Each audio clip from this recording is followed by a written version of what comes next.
In the moonlit shadows of Jamaica's Grand Rose Hall, where opulent balls once echoed with laughter, a sinister presence lingers. Guests who dared to stay the night awoke gasping, their beds pressed down by an unseen force, as if the vengeful spirit of Annie Palmer, mistress of murder and voodoo, refused to let her cursed legacy die. Will you brave the halls where her ghostly figure still drifts, whispering threats of eternal torment? The vengeful voodoo phantom. The grand residence named Rose Hall had never been the same since the grisly death of its mistress, Annie Palmer. In the months after her murder, guests came to the Jamaican mansion house to offer their sympathies to the surviving members of the Palmer family. But at day's end, after they had admired the beautiful views over the island's famous Montego Bay, these guests would sometimes see a strange, ghostly figure drifting up the hall's grand staircase, a figure that looked oddly familiar. Perhaps it had greeted them on the road to the hall, beckoning them to come inside. Then, at night, as they slept, safe and snug between their cool cotton sheets, these guests would be thrown suddenly from their beds. They would wake with a terrifying sensation, that of having their mattresses pressed down upon them, as if to crush and smother the life out of them. It was all too reminiscent of Annie Palmer's own untimely and unpleasant demise. In 1800, Rose Hall had been Jamaica's most impressive address. The grand mansion, built in the style of an English stately home, was the residence of the wealthy Palmer family. The Palmers were planters, who had made their fortune off the back of slave workers who toiled under the blazing Caribbean sun, cutting sugar cane on Rose Hall's vast plantation. The huge profits the Palmers made from their sugar business helped furnish Rose Hall in magnificent style and fitted it out with all the luxuries the age could provide. It was here, under the glow of flaming torches, that Jamaica's wealthy elite met at splendid balls and banquets. Gentlemen in powdered wigs and ladies in richly embroidered gowns would dance until dawn and feast on sumptuous meals served at tables glittering with silver. All around them was evidence of the Palmer family's fabulous wealth, for the hall was festooned with hand-tooled carvings, intricate plasterwork, and magnificent paintings. But all this was to change.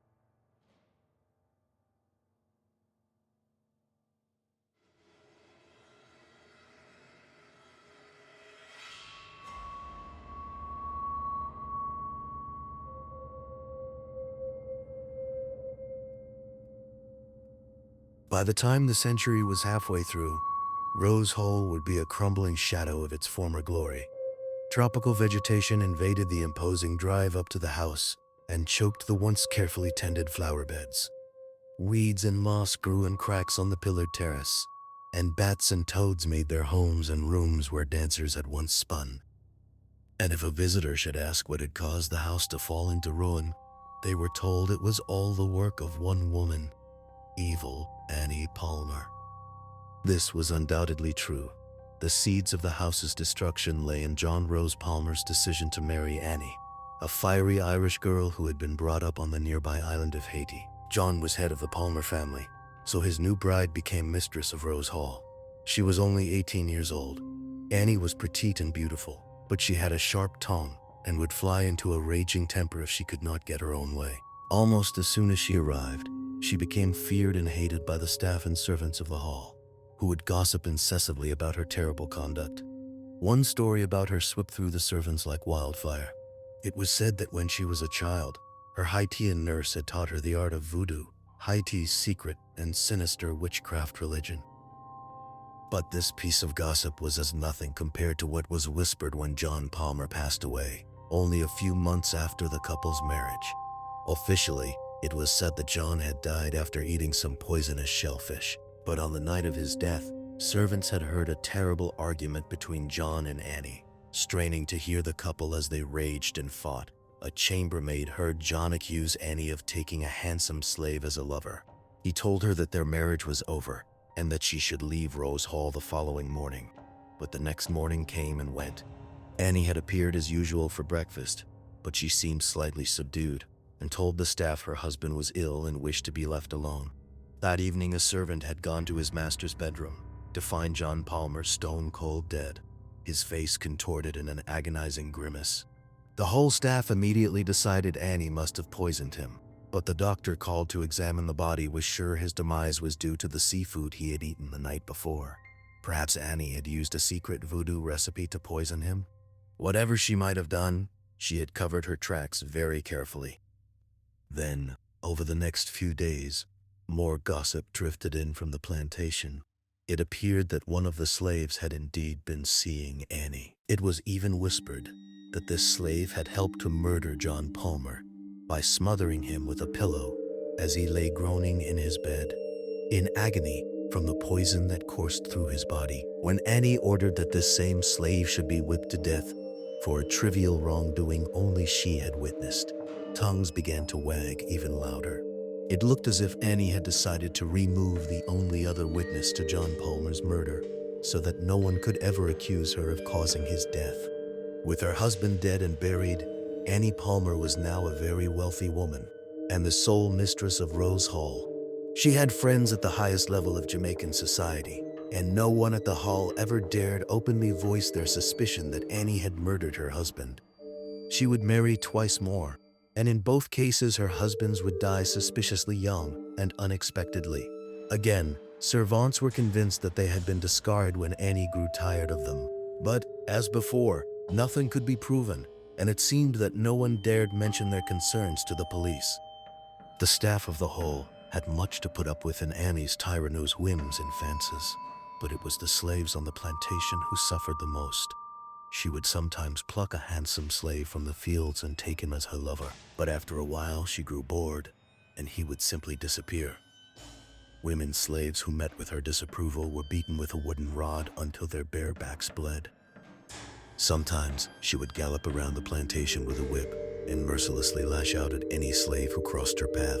Sometime in 1833, the delicate balance between fear and hatred tipped to Annie's disadvantage. Inside the hall, a slave she was whipping finally snapped. In desperation, he turned around and grabbed her by the throat. Her muffled screams for help were heard by other slaves nearby, but instead of rescuing their cruel mistress, they helped finish her off. Rose Hall's slaves had learned a trick or two in their time on the plantation. If Annie was murdered, a culprit would be found and hanged. So if their mistress was to be killed, they knew it had to be done with great cunning, so as not to leave a shred of evidence. Annie Palmer's final moments came when she was wedged hard beneath a mattress and smothered to death. Then her body was laid carefully down on the floor. The doctor who saw her thought she had had a seizure and could find no marks on her body to indicate she had been attacked. She was hated so much that no one at the hall would arrange her burial, and although it was an open secret that she had been murdered, no one took this story to the police. Eventually, Annie Palmer's fellow plantation owners arranged her funeral, and she was buried in a plot in the extensive grounds of the hall. It was soon after this that strange stories started to spread, and none were more terrifying or were more often told than the strange, vivid dreams visitors had of being smothered by mattresses. Although the plantation continued to be run by the surviving members of the Palmer family, none of them wanted to live in the hall. So nature took its course. Vegetation covered the grounds, and tiles fell from the roof. Mildew spread over the bedroom walls, and the furnishings were looted. As the years went by, so Rose Hall fell into dereliction. Even then, the family employed a caretaker to try to protect their once grand mansion. But when he was found dead at the bottom of the cellar steps, people whispered that it was no accident. They were sure that he had fallen to his death, fleeing in panic from the ghost of Annie Palmer. For nearly 100 years, the huge hole lay completely deserted. The wind whistled through broken windows and the rain trickled down through the rotten plaster of the walls and ceilings. Anyone who was foolhardy enough to trespass inside the building often came away with a feeling of inexplicable dread. Over the years, attempts were made to bring peace to the house by laying the ghost of Annie Palmer to rest. In 1952, a famous American medium named Eileen Garrett paid 4 visits to the hall, seeking to make contact with Annie.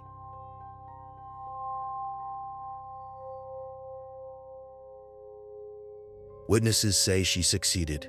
On one terrifying occasion, it was reported that Annie spoke through the body of Eileen Garrett, uttering this terrible threat: "Let no one think this is the end of me. My shrieks will live, and those that seek to inherit this hall will find a curse upon them." It was not a promising sign. Eileen Garrett decided that Annie Palmer's ghost should be left undistended. Nonetheless, nearly 30 years later, a group of mediums returned to Rose Hall to try to contact Annie again. A crowd of around 8,000 sensation-seeking tourists and locals also came along to witness their work. This time, it seemed, Annie was in a better mood. One medium reported that the ghost had given her a message that led them to a huge termites' nest behind the mansion. Here, they found an old brass vase containing a doll in a paper gown, of a type used in voodoo ceremonies. The vase and its contents were removed and destroyed, and the mediums and the crowd left, hoping that peace would finally be restored to haunted Rose Hall. Afterwards, perhaps the mediums did their work well, for the Rose Hall story has a happy ending. Peace did return to the ruined mansion, which was bought by an American millionaire. He was not remotely Beaufort by tales of hauntings and curses, and he spent a great deal of money restoring the house to its former glory. Today, Rose Hall is a popular tourist spot, visited by thousands of people every year.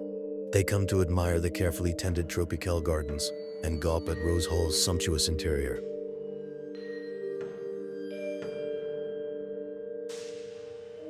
But, most of all, they come to hear the chilling tale of its former haunting and witness the sight of the fiendish deeds of its one-time mistress. Evil Annie Palmer follows the complicated feel